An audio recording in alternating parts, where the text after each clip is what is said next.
Most of the இன்டர்வியூஸில் ரிப்பீட்டடாக கேட்குற question. And நீங்கள் ஒரு 2+ இயர்ஸ் ஆஃப் எக்ஸ்பீரியன்ஸ்க்கு மேலே இருக்கீங்க டெவலப்மெண்ட்டில் அப்படின்னா நீங்கள் கண்டிப்பாக தெரிஞ்சிக்க வேண்டிய ஒரு டாபிக் அதுதான் லோட் பேலன்சர்.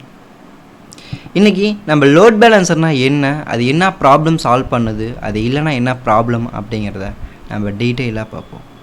ஓகே,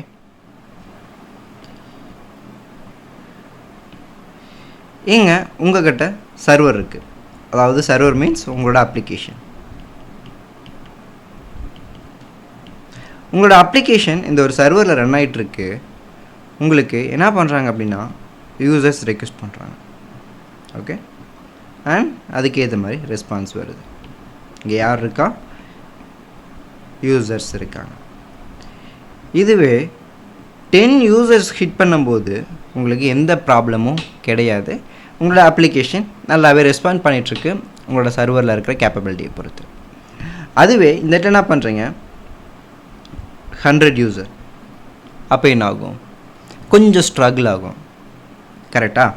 அதுவே 1000 ஆர் 10K யூசர் ஹிட் பண்ணுறாங்க. ஸோ இப்போ தான் நமக்கு ஆக்சுவலாக ப்ராப்ளம் வந்து ஆரம்பிக்குது. ஏன் அப்படின்னு சொல்லி பார்த்தீங்க அப்படின்னா உங்களோட சிங்கிள் சர்வரால் இவ்வளோ யூசர்ஸை ஹேண்டில் பண்ண முடியாது அட் அ டைமில். எக்ஸாம்பிளுக்கு நீங்கள் ஒரு ரெஸ்டாரண்ட் ரன் பண்ணிகிட்ருக்கீங்க அப்படின்னா அந்த ரெஸ்டாரண்ட்டில் ஒரு வெயிட்டர் ஹையர் பண்ணி வச்சுருக்கீங்க. அந்த ஒரு வெயிட்டர் ஒரு யூசரை ஹேண்டில் பண்ணுவார், 10 யூசரை ஹேண்டில் பண்ணுவார் அட் அ டைமில். அதுவே ஒரு 1000 யூசர் வந்தால் அவரால் ஹேண்டில் பண்ண முடியாதுல்ல. அப்போ நீங்கள் என்ன பண்ணுவீங்க? சடனாக ஒரு பிளான் பண்ணுவீங்க, உங்களோட ஷாப்போட ஸ்பேஸை இன்க்ரீஸ் பண்ணுவீங்க அண்ட் இன்னும் வெயிட்டரை ஆட் பண்ணிக்கிட்டே இருப்பீங்க, கரெக்டாக? அப்போ என்ன பண்ணுவீங்க? இந்த இடத்துல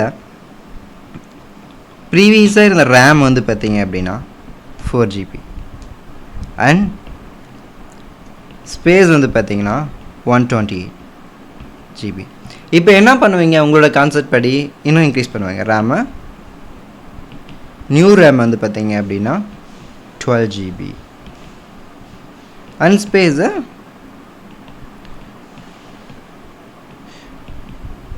256 GBக்கு நீங்கள் அப்கிரேட் பண்ணுறீங்க.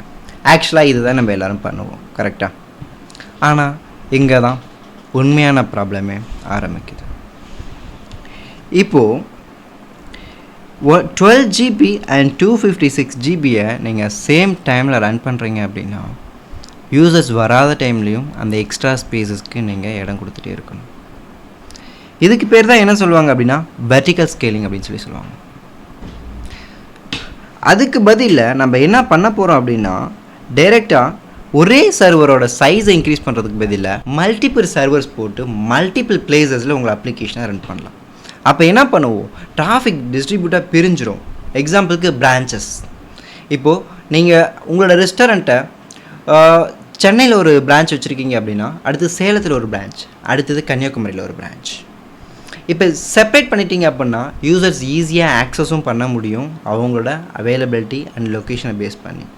உங்களோட டிராஃபிக்கும் மைல்டாக குறையும், உங்களோட பிராண்டும் பெருசாக க்ரோ ஆகிட்டே இருக்கும். இதுக்கு பேர் தான் ஹரிசாண்டல் ஸ்கேலிங் அப்படின்னு சொல்லுவாங்க. இங்கே சேம் அதே சர்வர் கான்செப்டுக்கு வருவோமே நம்ம.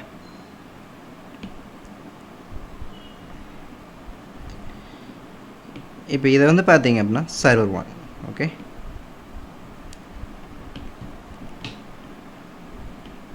server 1 and server 2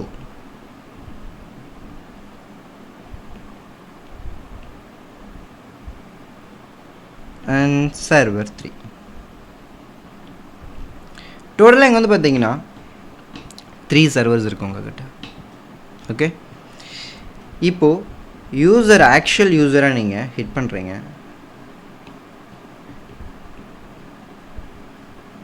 ஸோ இந்த யூசர் வந்துட்டு ஹிட் பண்ணும்போது நீங்கள் இந்த சர்வருக்கு அனுப்புவீங்களா, இந்த சர்வருக்கு அனுப்புவீங்களா, ஆர் சர்வர் 3க்கு ரெக்வெஸ்ட் அனுப்புவீங்களா? ப்ராப்ளம் புரியுதா? உங்கள்கிட்ட 3 சர்வர்ஸ் இருக்குது, பிரான்ச்சஸை அப்கிரேட் பண்ணிட்டீங்க. ஆனால் ஒரு யூசர்ஸ் வரும்போது எங்கே போகணும் அப்படிங்கிறத எப்படி டிஃபைன் பண்ணுவாங்க? ஸோ இங்கே தான் உள்ள லோட் பேலன்சர் இன்வால்வ் ஆகுது. லோட் பேலன்சர் என்ன பண்ணும் அப்படின்னு சொல்லி பார்த்தீங்க அப்படின்னா வர ரெக்யூஸ்ட்டை நம்மளோட அல்காரிதம் பேஸ் பண்ணி அதை ரீரவுட் பண்ணிக்கிட்டே இருக்கும். எக்ஸாம்பிளுக்கு வந்து பார்த்தீங்க அப்படின்னா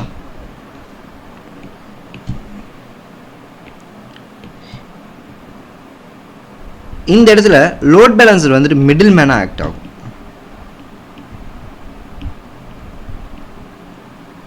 லோட் பேலன்சர் மிடில் மேனாக ஆக்ட் ஆகி யூசர்ஸ் கிட்டேருந்து வர ரெக்வஸ்ட்டை பிரித்து நீ சர்வர் 2க்கு போ, அண்ட் நீ சர்வர் 1க்கு போ, அண்ட் நீ சர்வர் 3க்கு போ அப்படின்னு சொல்லி பிரித்து யூசரை ரெக்வஸ்ட்டை ஸ்ப்ளிட் பண்ணி சர்வருக்கு அனுப்பும்.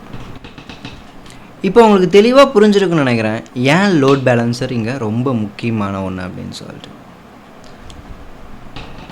இப்போது லோட் பேலன்ஸருக்குள்ள டீப்பாக போகலாமா? ஓகே, லோட் பேலன்சர் எவ்வளோ டைப்ஸ் இருக்குது, அதாவது எந்தெந்த பிளேஸில் ரன் ஆகும். லோட் பேலன்சர் வந்து பார்த்திங்கன்னா டோட்டலாக 3 பிளேஸஸில் ரன் ஆகும், அதாவது 3 types. First one L4 transport layer, அதாவது OSI மாடலில் L4 லேயர் 4ல் ரன் ஆகிற ஒன்று.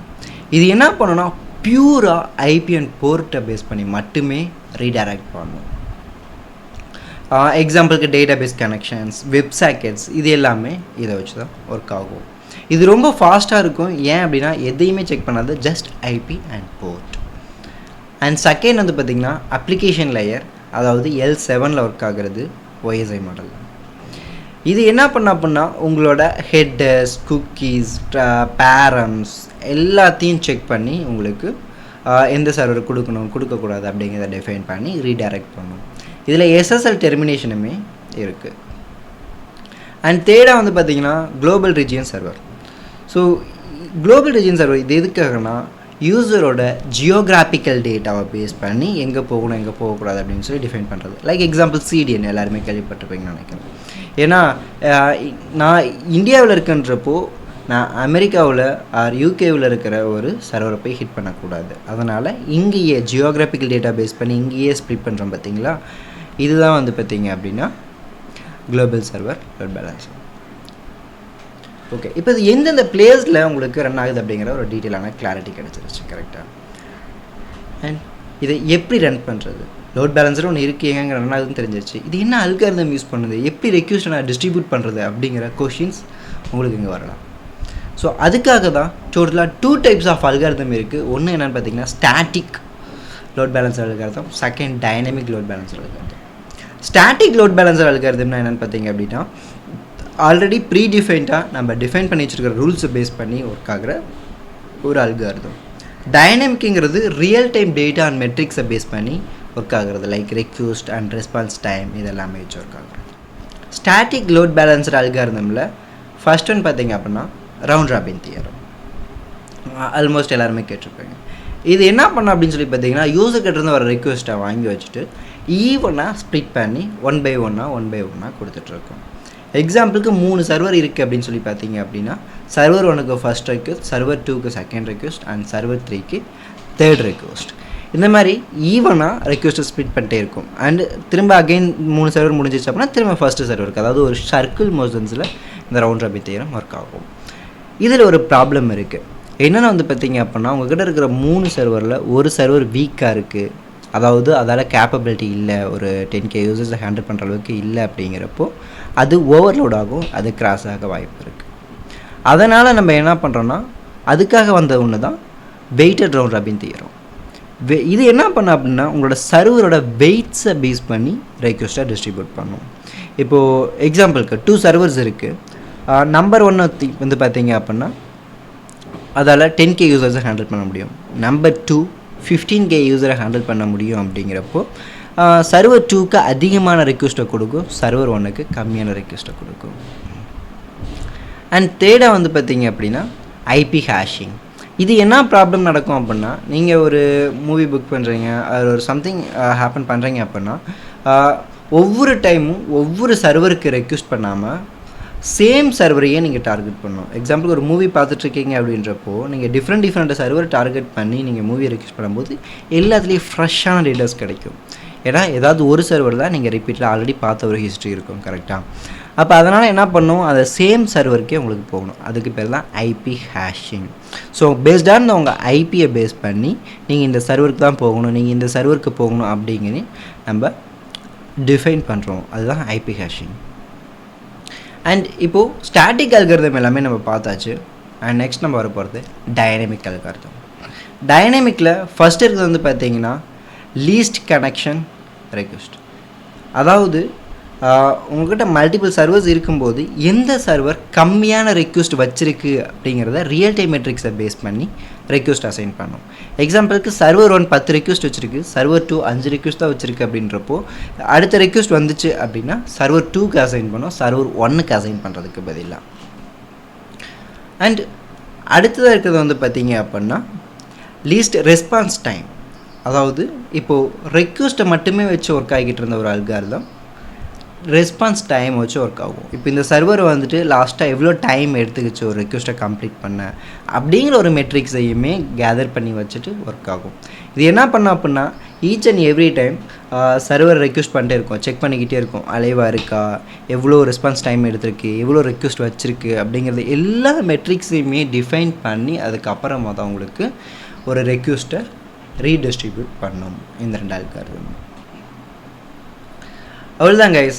உங்களுக்கு ஒரு லோட் பேலன்சர் எதுக்காக தேவை, என்ன டைப் ஆஃப் லோட் பேலன்சர் இருக்குது, அதில் என்னென்ன அல்காரிதம்ஸ் இருக்குது அப்படிங்கிறது எல்லாமே கிளியராக உங்களுக்கு புரிஞ்சிருக்குன்னு நினைக்கிறேன்.